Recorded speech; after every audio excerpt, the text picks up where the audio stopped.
All right, ladies and gentlemen, today we're going to be looking at this 2023 Toyota Crown.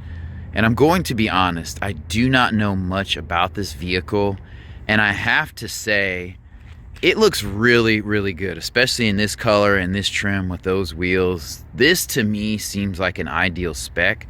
It's an XLE, which is a higher trim, but it does have cloth seats. And just looking at it briefly in comparison to these Camrys, I think it holds up well and it looks a bit more modern. Even though these don't look dated, I think I'm so familiar with the Camry lineup that I can tell they're not the newest thing that Toyota's putting out. So we'll start with a little walk around, and I do not believe this car has a bad angle on it. And honestly, I like how it kind of sits up a little bit. It kind of reminds me of like a Venza sedan. And like I said, I don't know much about it. I've heard people say it's replacing the Avalon. I've heard people say it's like the hybrid version of the Camry. I have no idea. This one has a 2.5 liter engine, and I'll put some specs below, but I like the ride height. It's swoopy, it's nice. This has a very, very sleek profile. And quite honestly, if I was buying a new Toyota sedan, this would be it. This space and then keeping the style, you really can't go wrong with that. It really does not have a bad angle on it. Now, headroom may suffer a little bit. It is all-wheel drive. I don't dislike anything about this vehicle. I wish that it had exposed exhaust, but I know for a lot of manufacturers, like, they're getting away from that because everything's supposed to be eco and green and all of that. But this paint just pops. 19-inch wheels, and they look huge on this vehicle. I like the way that they fill out the wheel arches. I like the way you have this cladding around the sides. Like, it protects the paint from scuffs and things like that. A couple other things I'll point out. I do like the turn signal indicator right here. Very, very nice touch. Not overdone. I do like them to run like almost the full length of the side mirror, but that's okay if they don't. Tasteful use of chrome. Most manufacturers are able to do that. These are body colored handles, so you know there may incur some wear and tear on that. Before I get in, one thing that I'll point out that's really, really interesting is that I barely noticed that it had reflectors on the back, just because it's red in color and they're so well integrated into the bumper. So good job on Toyota. This kind of looks like the Corolla a little bit, but kind of not. But we'll go ahead and start off with the trunk here. And it's not an automatic trunk. And I actually thought this was a hatchback, but it's not. But you have really, really good space back here. Like, I know it's kind of hard to tell because it's dark, but this is a very nice trunk. And you do have fold down seats, split folding seats. So that is also a nice touch. Very, very practical. There you have your release button there. The carpeting here, it says Crown. It's very, very tightly wound. So you're not going to have a ton of dirt like getting on the inside. So it's rugged. It should last a while. This is pretty standard stuff on the side, but you know it's going to be quality because it's Toyota. And I just absolutely love this vehicle. So hopping in, like getting in is not bad at all. I will say this seat would have to move up a little bit. I could sit back here. Quite honestly, you could have 3 adults back here. That would be a little tight. You know, there is a hump for the exhaust and the transmission tunnel because this is an all-wheel drive vehicle. The ride height, it really doesn't feel like I'm sitting up. This is like standard 2010s like ride height. I feel like mid-sized sedans have gotten so sporty that they sit so low. This is quite honestly the nicest cloth interior I've been in a very, very long time. And I'm loving it. I'm not even missing the leather. I feel like this will last forever. Cup holders here. I don't like when these things kind of fall down like this, but you know, I can forgive that.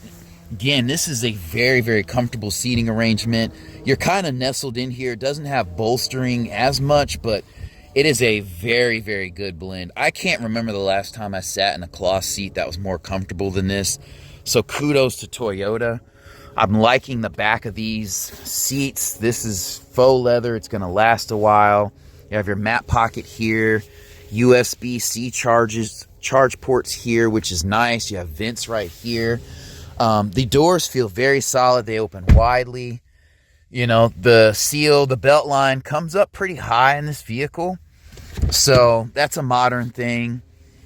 You still do have good visibility out the front. It's better than normal to me, honestly.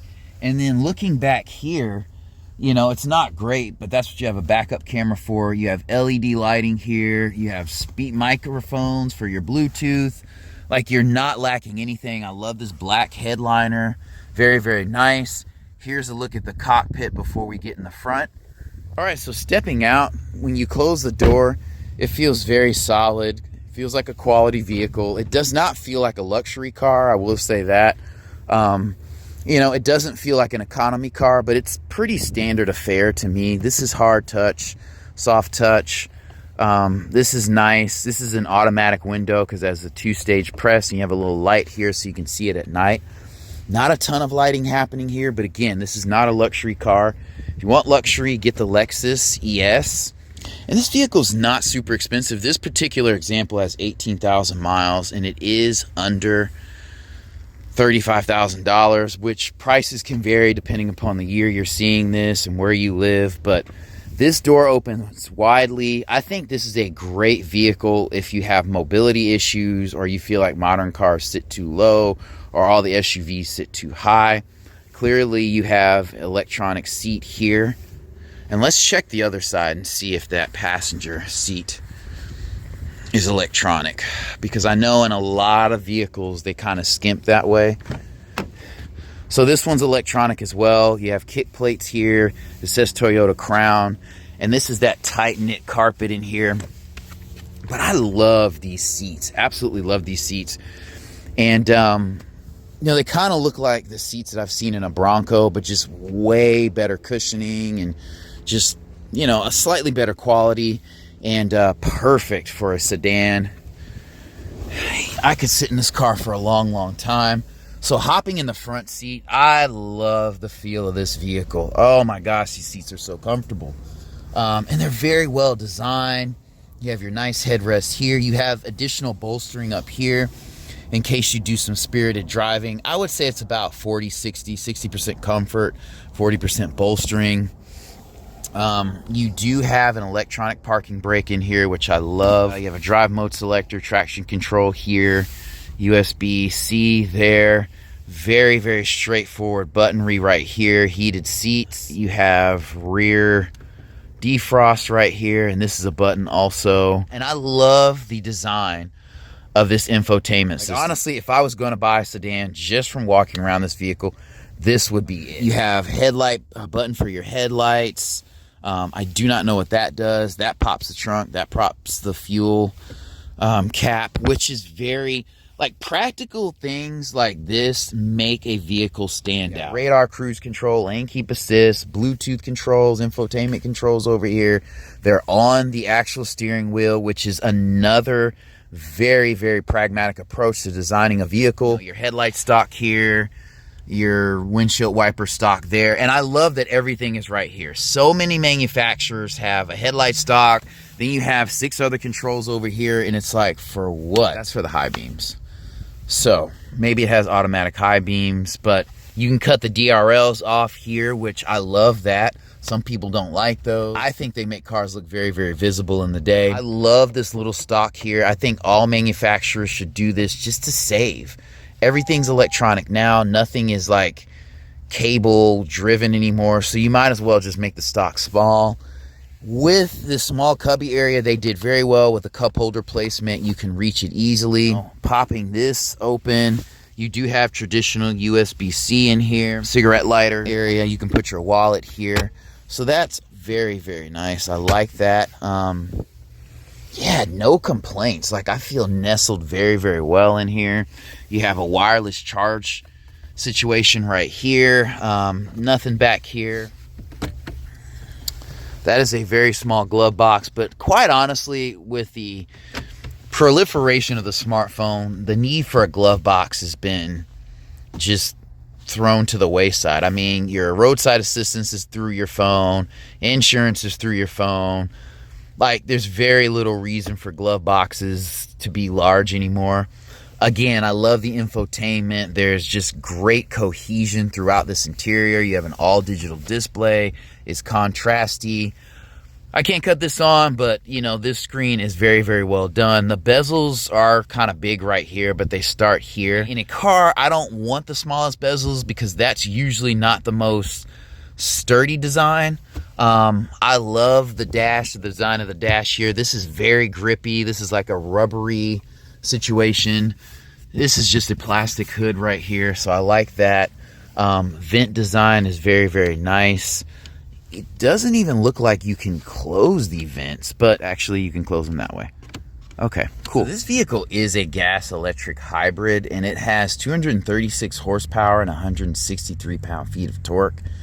And the engine is a 2.5 liter 4-cylinder with port and direct injection. And then looking at the footwell here, you have a good amount of space. It's a pretty standard affair here. We'll go ahead and pop the hood and take a look at the drivetrain. This is not a light vehicle though. It does weigh over 4,000 pounds, but I love it. The doors don't feel extra heavy, but you can tell they have a bit more weight than your standard sedan. And this probably would be a great replacement for an Avalon if you had one. You have an interesting prop for your hood right here. I don't like that. I wish you had hydraulic lifters or whatever on the hood. That's not fun to me. But here's the engine, and then that looks like to be the electronic engine. Excuse my finger. Like, you're not going to be doing any work to this vehicle, but if I had to trust or put myself in the hands of any manufacturer with a gas electric hybrid, it would be Toyota. Not that they're perfect, but you know, still, it doesn't look super crazy under this compartment. And you can change your air box, and you can add coolant. You can do certain things that you want to do. You can probably change your own oil if you wanted to. I love these headlights. They're projector beam headlights.